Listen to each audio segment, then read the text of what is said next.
So I have one more question. Sure. What's one lesson your job has taught you that you think everyone should learn at some point in their life? That's a good question.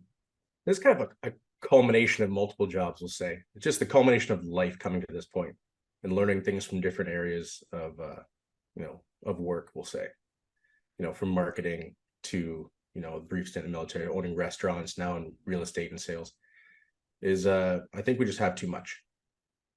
I think it's a fundamental note that we want too much, we have too much, and we think we're going to find happiness in that.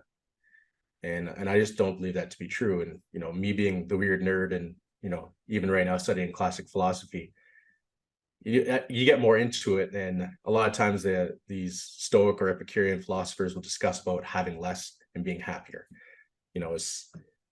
Wealth doesn't consist of having great possessions, but having fewer wants, essentially. So I think through this and seeing these beautiful homes and everybody striving to have that place, right? Everybody wanting to have, the absolutely beautiful oasis of a home, and they see them getting so stressed about going for it.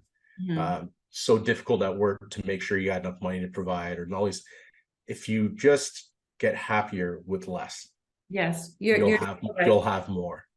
There's, And I just wish I could just really instill that into people, that you don't need a gigantic property for people to think you're successful if you're happy with yourself. so one thing that there's one, I've owned a few homes in my lifetime, and there's one house every time I drive by, and it's a small little 2-story semi-detached home that I moved into after my divorce in 2007.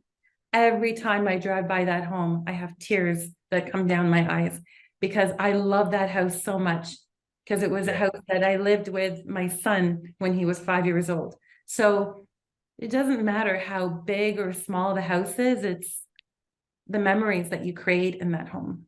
It is. And how many extra rooms do you need? Like, it's, we're all guilty of it. I'm guilty of it as well, but just the happiness doesn't come from having more. You just want to see people just happy where they're at.